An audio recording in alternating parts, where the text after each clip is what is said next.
shout out to Jeff Purser, Paul Foligno, and the Military Appreciation Day Committee that have worked tirelessly over the past several months to bring this special event to life.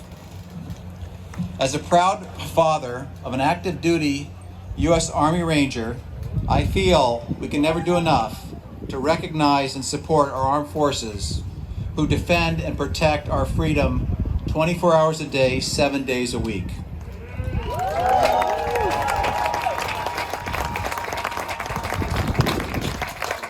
In this vein, let me wrap up my remarks by thanking each and every current and past member of all branches of our military who are in attendance today. May God bless you and your families, and God bless America. Thank you.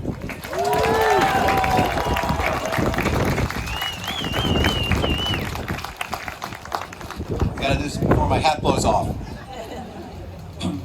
Now it's my pleasure to introduce the Color Guard. They are the Color Guard from the Newport Harbor American Legion, a team of veterans from all eras and branches of service dedicated to serving our community for the support and reminder of American patriotism. They're also proudly holding the title of being American Legion's National Commander's Color Guard for taking first place in many national competitions. Let me now introduce the Color Guard. Color Guard, march on the colors.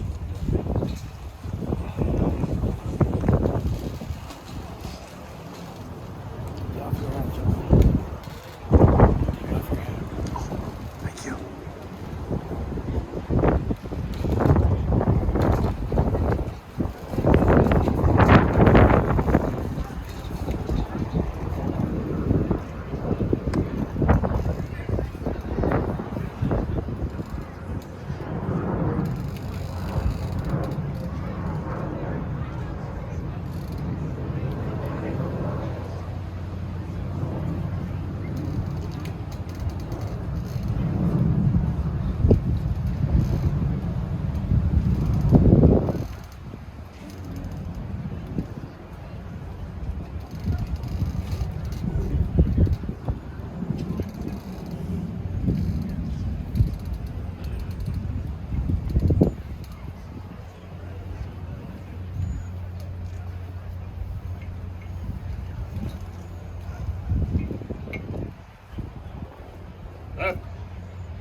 Face!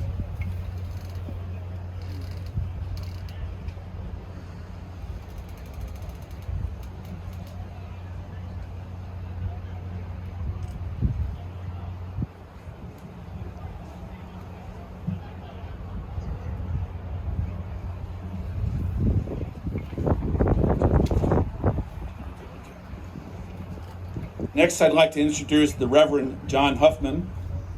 John is going to do our invocation.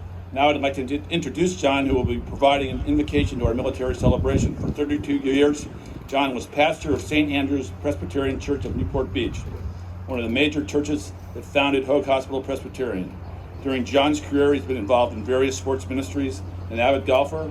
He's one of two chaplains on the Champions Tour, and traveled across the country to speak at many of the tour's chapel services. Please welcome Dr. Huffman.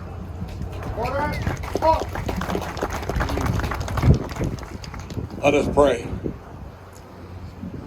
Almighty God, 2 years ago when we stood here and honored our military, we had no idea that within 2 days we'd be in a national lockdown with a pandemic. So much has happened in those 2 years, and we commit to your mercy those of our loved ones we've lost, and those of us that continue to have the fallout of the pandemic with various maladies that came from it, and we trust that this is pretty much behind us, Lord. But even 2 weeks ago, we weren't aware of how important our military are to this world until we've seen what has happened in the Ukraine and how our nation and the world stands perplexed, anguished, and uncertain about the future. And Lord, we pray for those peoples who are disrupted at this time, even as we've enjoyed a wonderful afternoon of golf despite the breeze and the cold air. what little Melody's considering all those who suffer and may never see their loved ones again in that tremendous migration of peoples. And so, Lord, at this time, we thank you for these men and women who stand here on this platform and others in this audience who have served our nation so well, and all who are not here, who continue to serve our country and reassure us in this time of international anxiety. Thank you for the strength of our military, and may we use it wisely, sensitively, and responsibly. And again, together we say thank you, Lord, for those we honor. In your name, amen.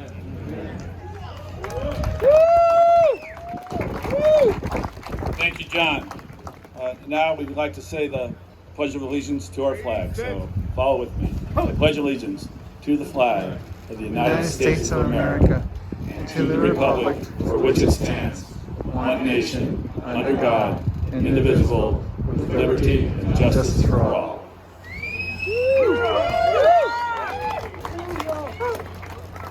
Next, we're going to have the singing of our national anthem by Megan Caldwell. Megan is a voice and instrumental music teacher. She works at 2 elementary schools in Anaheim. She performs for weddings, events, and venues all over Orange County and LA. Please welcome her. Megan.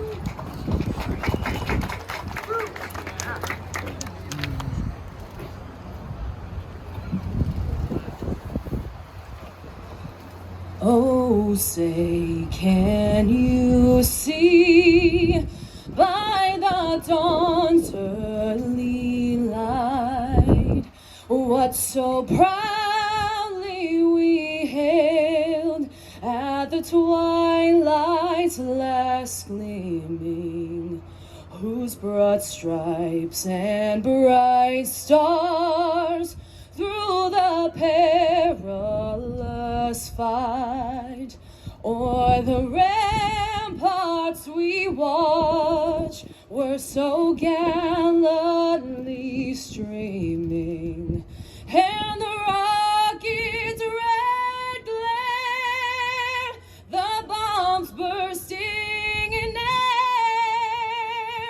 gave proof through the night that our flag was still there. Oh, say, does that star-spangled banner yet wave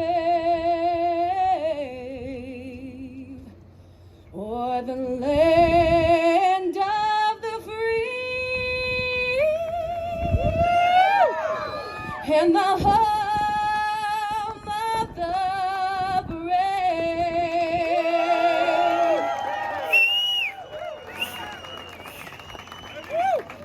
Thank you, Megan. That was one of the best renditions I've ever heard. So maybe the Super Bowl could get you lined up. So next, we're going to introduce our honorees. Oh, word. So, Mark.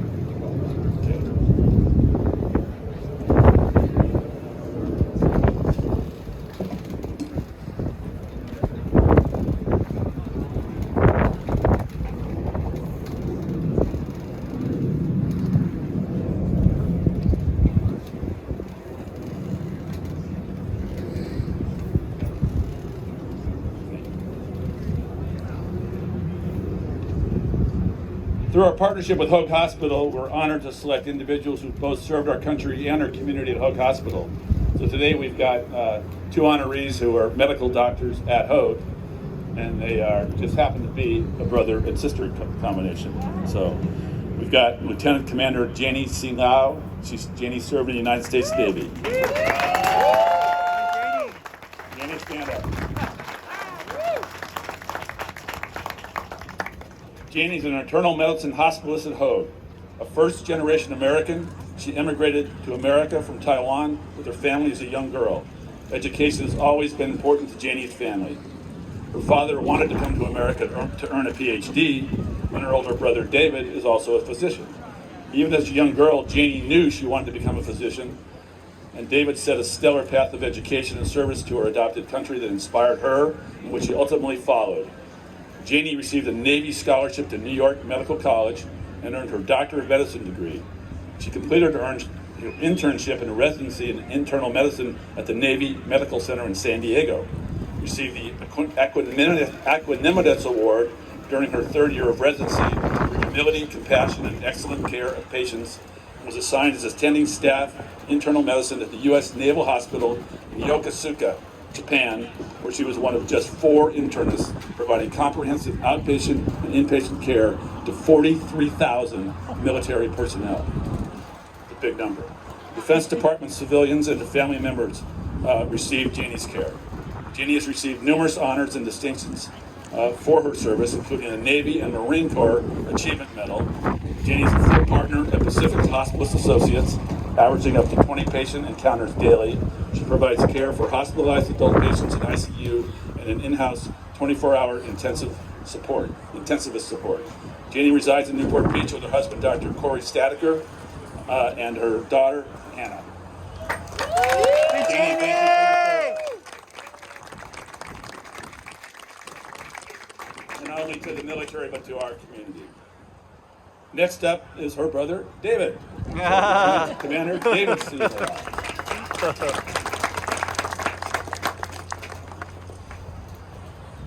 David's also an internal medicine hospice at Hoag, also born in Taiwan. He immigrated with his family to America as a young boy. In an early age, he developed an admiration for the men and women of our nation's military and the determination to someday serve his adopted country. After receiving his bachelor's degree at UC Berkeley, David received a Navy scholarship to New York Medical College, where he earned a Doctor of Medicine degree. He completed his internship at the Naval Medical Center in San Diego, kind of a common path here, and was assigned as a battalion surgeon for the Combat Assault Battalion, 3rd Marine Division in Okinawa, Japan, providing general and acute care to more than 800 Marines and serving as medical advisor to the base commanding officer. He later served as senior medical officer for the 1st Medical Battalion, 1st Marine Division at Camp Pendleton. Obviously you know where that is. Overseeing clinics, providing medical care to 6,000 Marines. For his service, David was awarded the Navy Marine Corps Achievement Medal. At Hoag, he has had many leadership roles, including as a member of the Medical Executive Committee and as Vice Chairman of the Department of Hospital Medicine, providing expert leadership and operational management for 15 full-time hospitalists at Hoag Irvine and Hoag Orthopedic Institute, helping guide most activities of the hospital's team, from recruiting new physicians, providing mentorship, collaborating with nursing staff to seeking new ways to enhance the transition of care for patients. David resides in Irvine with his wife Amy, and daughters Caitlin and Karen.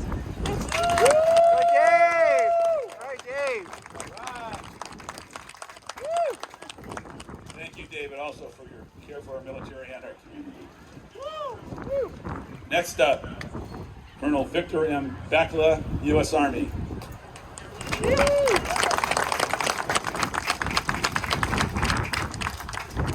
Vic was in the Global War on Terror, Operation Iraqi Freedom. In 1984, Vic enlisted in the Army Reserve in 1980, received his ROTC Officer Commission in 1991, completed the Military Police Officer MP Basic Course, Airborne School Ranger School, and went on to active duty in the 101st Military Police Company, 101st Airborne Division, which is known for air assault, until transitioning to the reserves in 1994.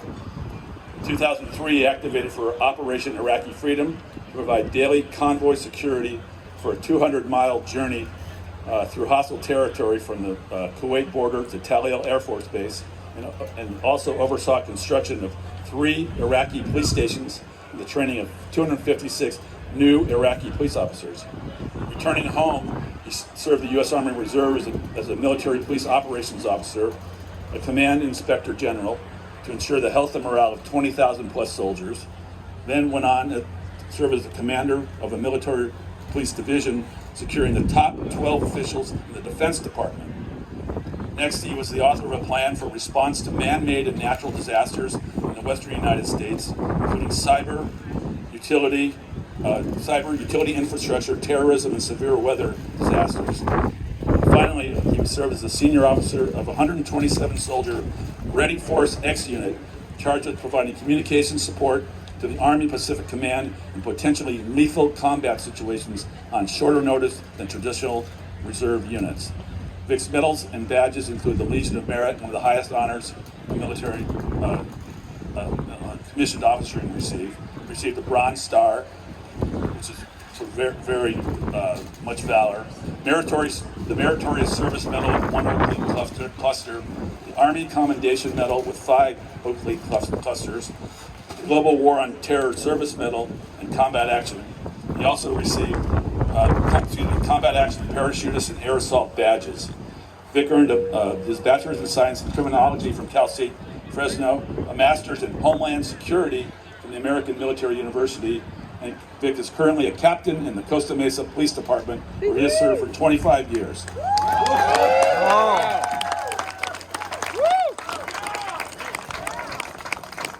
Vic and his wife Corey reside here in Newport Beach. I know Corey's here.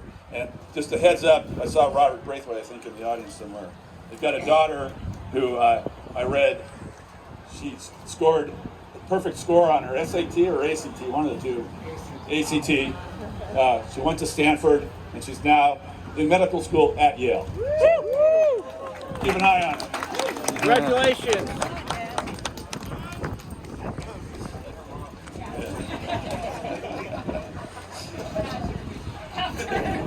All right, next up, we've got a couple of Vietnam War veterans. We've got first Manny Montanez, Jr., who's a staff sergeant in the U.S. Army. Manny. Oh, wow. So Manny enlisted in the Army after 1 year of college. He was assigned to the 25th Infantry Division in Vietnam in 1968 as a tank commander and tank section leader. In 1969, he was awarded a Bronze Star for valor and a Purple Heart. While engaged with a large, well-concealed enemy force, his tank fell into a tank trap and lost a track. Exposed to deadly Viet Cong fire, Manny dismounted the tank to snap the trap back on its sprocket and remobilize the tank. This is in combat. In disregard for his safety, he maneuvered the tank through the bullet-swept area to assault an enemy bunker where it sustained a direct rocket-propelled grenade hit, wounding him so seriously in both legs he could not walk for over a year, and his mobility remained limited. Manny went on to study business and finance at the University of Denver. From 1976 to 1999, worked as a banking and MetLife Capital executive. With Veterans Administration assistance in 2009, he formed E.G. Montanez Construction to focus on building federal and military installations, universities, and public works as a service-disabled, veteran-owned general contractor. Manny's success has allowed him to serve in volunteer leadership and financial supporting roles for the Disabled Veterans Business Alliance, the CalVet Disabled Veterans Business Enterprise, Veterans Strong USA, founded by Manny and his sister Guadalupe, and Fruitful Futures Project as the CEO, dedicated to helping homeless veterans in many OC charitable causes, including Children's Hospital of Orange County, Chalk at Mission, the Boy Scouts of America, Orangewood, and several Catholic charities. The SBA of the OC Inland Empire District honored Manny as its 2020 Veteran Champion of the Year. He's done quite a bit for this county and for our veterans, so big hand for Manny. And Manny resides in Coto de Caza with his wife, Lynn.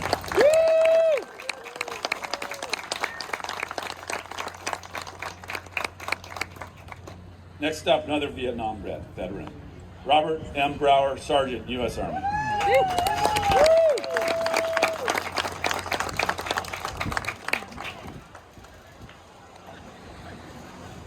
After graduating from Drew University in 1967, Bob was drafted in 1968 and served 2 years, including a year in Vietnam as a reconnaissance team leader in the Army's 101st Airborne Division, known as the Screaming Eagles. You probably heard of those guys.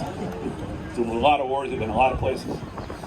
Bob was wounded in the Battle of Fire Support Base Ripcord, a 23-day battle between his division and two reinforced divisions of the People's Army of Vietnam. From July 1 to 23, 1970, the last major confrontation between U.S. ground forces and the PAVN, where he took command and his platoon leader was killed had to call artillery fire onto his unit because weather prohibited gunship and evacuation helicopter support, and under heavy enemy fire, led his platoon to a secure location. Bob's medals and awards include 2 Bronze Stars for heroism and valor in combat, 2 Purple Hearts for combat wounds, 2 Air Medals, the Vietnam Service Medal, and the Army Commendation Medal. Bob's post-military career was in the investment management business, primarily with the Dreyfus Corporation as a VP and Western sales manager. Since 1990, he has volunteered extensively in Orange County, including negotiating the use by the county of tobacco litigation settlement revenue, and with the American Cancer Society, the Irvine Senior Foundation, the City of Irvine's Investment Committee, the Orange County Veterans Memorial Park Foundation, and Newport Harbor Post 291 of the American Legion, which is who our color guard was with. Bob's American Legion leadership positions include National Legislative Council, State Legislative Commissioner, and District Finance Officer. He was California's Legionnaire of the Year in 2018, and he was a City of Irvine Distinguished Citizen in 2019 for his community service work.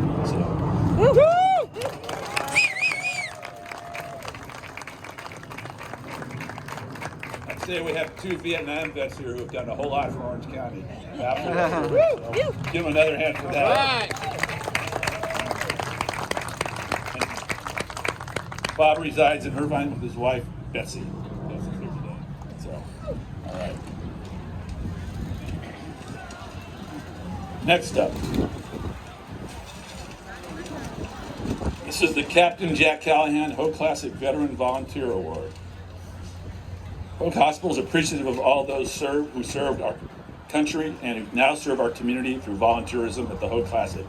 Each year, a Hoag Classic volunteer who has served our country in the armed forces will be recognized as one of our Military Appreciation Day honorees. We are proud to name this particular award in honor of Captain John F. Jack Callahan, a U.S. Marine Corps aviator, lived from 1917 to 2012. We thank him for his service to our country and our community. Shortly after the outbreak of World War II, Jack enlisted in the Navy, was assigned to the Marine Corps for pre-flight training, and earned his Naval Aviator Wings of Gold at Pensacola National Naval Air Station in April 1943. In early 1945, Jack was assigned to combat duty in the Pacific Theater in the Philippine Islands. He flew 40-plus combat missions in Douglas SPD Dauntless dive bombers as a member of Marine Corps Air Group 32's Marine Scout Bombing Squadron 142, engaging the enemy in ship convoy cover, firebombing, dive bombing, and strafing in support of ground troops.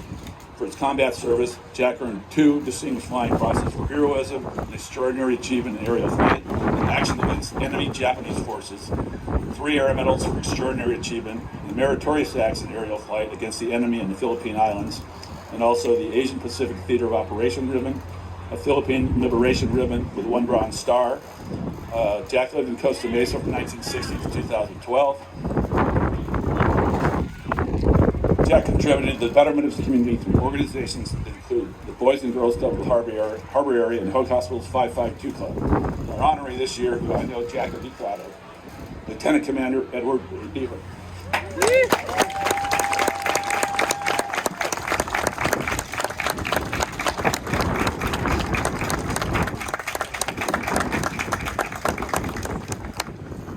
Ed Beaver was in the United States Navy. Upon graduation from Elmhurst College in Illinois, Ed enlisted in the Navy in 1965, reported to Officers Candidate School, received his commission as an ensign, began flight training in 1966, and received his Wings of Gold in 1967. Over the next 20 years, he accumulated 3,400 flight hours, 450 carrier landings, 220 combat missions over Vietnam, and 1 ejection over the Gulf of Tonkin. I understand that was at 2 a.m. He also served as a flight instructor at the Naval Air Station in Kingsville, Texas, and went through the Navy Fighter Weapons School project, which you may have heard of, Top Gun. He went through there twice, once as a fleet pilot and once as an adversary instructor. And what they taught there was air strike tactics, techniques, procedures, and doctrine, and all aspects of flight or weapons systems at the former Naval Air Station at Miramar, nicknamed Fighter Town, USA. Its duty stations included the USS Constitution and the USS Juneau. As a surface warfare officer, it was awarded 11 air medals for extraordinary achievement and meritorious acts in aerial flight against the enemy. The Navy Commendation Medal, Combat V2, Naval and Armed Forces, Expeditionary Medals, the National Defense and Vietnam Service Medals, and the Vietnam Campaign Medal. Upon retiring from the Navy in 1987, Ed secured an MBA in computer management at National University in San Diego. As his class of 1987 valedictorian, and ever since has worked at Henderson Appraisal Company in San Diego as a real estate appraiser. Ed volunteered at various PGA and PGA Champions Tour golf tournaments since 1995, including 23 years at the Hogue Classic as a walking scorer through 2020. Hoorah! Woo! Woo! All right. Ed resides in San Diego with his wife of 50 years, Julia. Woo! Need the medal for that. Yeah. And you might have figured out that Captain Jack is my dad. I know he'd be very appreciative of that. Thank you, Ed, for your service to our country. 220 combat missions. And probably the more probably scarier were the 450 carrier landings. I'll bet. Only the night ones. I've heard some stories about what they talk about the night ones. It's not for mixed company. So I'll say that. Next up, we've got William J. Cull, Staff Sergeant USA. Bill couldn't make it today. He's 101 years old, but so it's understandable in this weather that he wasn't quite up for the day. But I'm going to read his bio. A young husband, father, and New York City firefighter, when he joined the Army in 1944, Bill deployed with the 4th Infantry Division to Utah Beach 10 days after D-Day to start 6 months of fighting the German army on the front lines in Normandy, through France, across Belgium, and into Germany to the Battle of Hurtgen Forest. That's the longest battle the U.S. Army ever fought.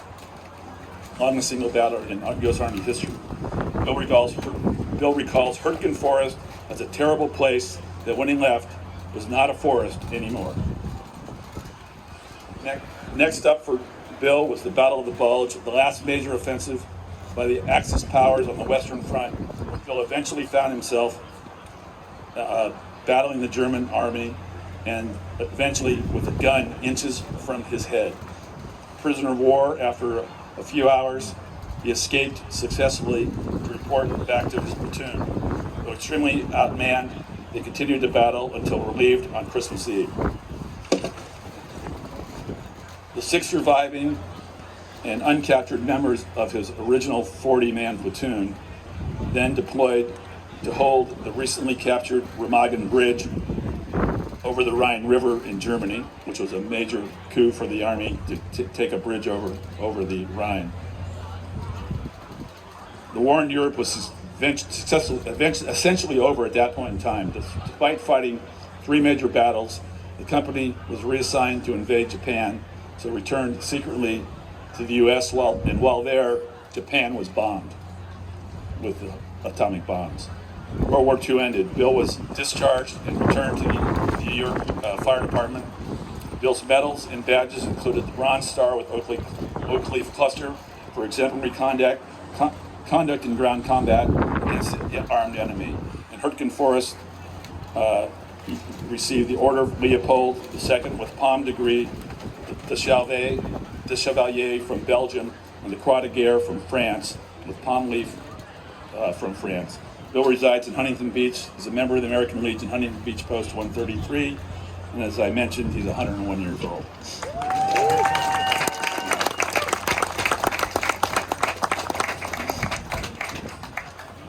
Here with us today, he fought in the World War II and the Korean War, Lieutenant Colonel John B. Russo, U.S. Army Air Corps, and U.S. Air Force.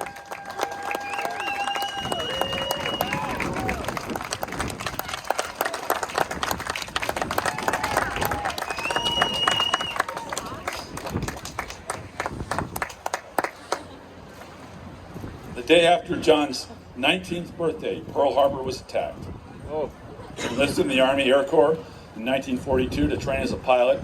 Due to a shortage of candidates in basic training, he transitioned to navigation and received his wings as an Army Air Corps navigation officer.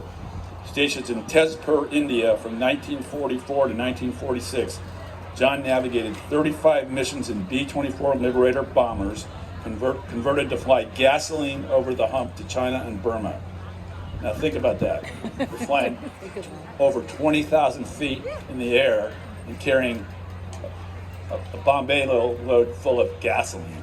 I mean, that's, and they did that with, for their navigation, they guided, basically used the stars, a map, a sextant, a compass, and an old navigation system called LORAN. And they got over the Himalayas with all that gasoline. The Army Air Corps separated from the Army in 1947 as the U.S. Air Force transitioned to the United States Air Force, and then he transitioned to the United States Air Force Reserves. And via the GI Bill, earned a BS in engineering at USC. In 1950, his reserve unit was called up for the Korean War. Stationed in Japan and Korea, John flew 33 missions in the Douglas B-26 Invader, including on several that were hit by ground fire but sustained no major damage. Returning home, he served as a radar flight instructor for the B-25 Mitchell bomber and re-entered the reserves to fly cargo transports on supply and training missions. John retired from the Air Force in 1975. He regularly meets with veterans with whom he served, who only ask that we always remember the sacrifices made. John's medals include the Distinguished Flying Cross, which is the highest award a pilot can receive, other than a Silver Star, I believe, and the Legion of Honor. The Air Medal, the World War II Victory Medal, and the Republic of Korea War Service Medal. John resides in Villa Park. At age 99, he plays golf twice per week. Good job. Good job. All right. Frequently shoots his age, and I have to say this, he's an exemplary member of the greatest generation.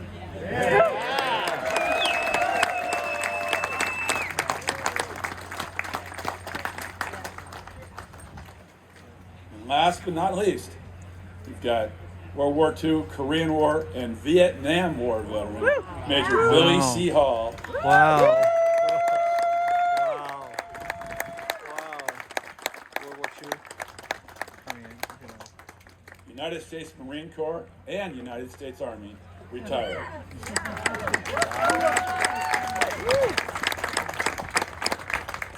At 15 years old, in August 1941.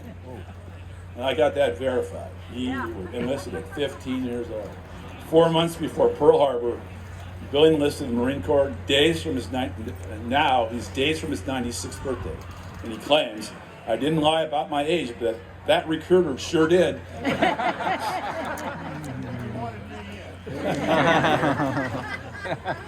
He deployed to Guadalcanal in August 1942 as radio man gunner in the Douglas SPD Dominance. That's what my dad flew, Billy. It was a dive bomber engaging the enemy over the Solomon Islands in ship convoy cover, strafing in support of ground troops, and fire and dive bombing, and later in TBF Avenger torpedo bombers and on anti-submarine patrols and glide bombing of enemy ships, flying 100 plus combat missions at 16 and 17 years old.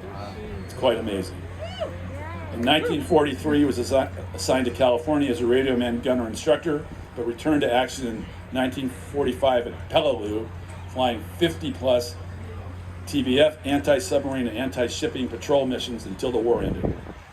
Billy was awarded the Air Medal with 3 clusters for extraordinary achievement and meritorious acts in aerial flight, the World War II Victory Medal, the Asiatic Pacific Medal, and an American Campaign Medal. He then joined the California National Guard. He didn't have a Marine Corps reserve unit in the area, so he joined the National Guard and got called up to Korea in 1950 as an Army infantry and communications officer, where he devised methods to improve radio communication and keep communication lines from being cut at night by the enemy, using a dummy round and bazooka to fire a wire from the front lines to the command post, basically over a valley instead of across a valley. so that the lines couldn't be cut. So very innovative thing that he did, and for that he received the Bronze Star, and then he also received an Infantry Combat Badge and Korean Service Medal. He retrained and deployed to Vietnam as a helicopter pilot, flying 50-plus supply and medevac missions. He was awarded the Vietnam Service Medal for those were his awards. Billy resides in Orange, having served our country from 1941 to 1967 in 3 wars. Billy is living proof of why he and his American contemporaries are the greatest generation the world has ever known.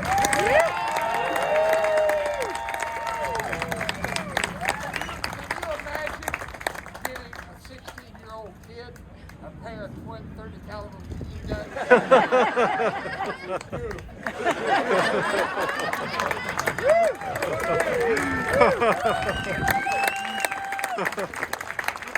Hold on the driver's license. Let's give all of our veterans.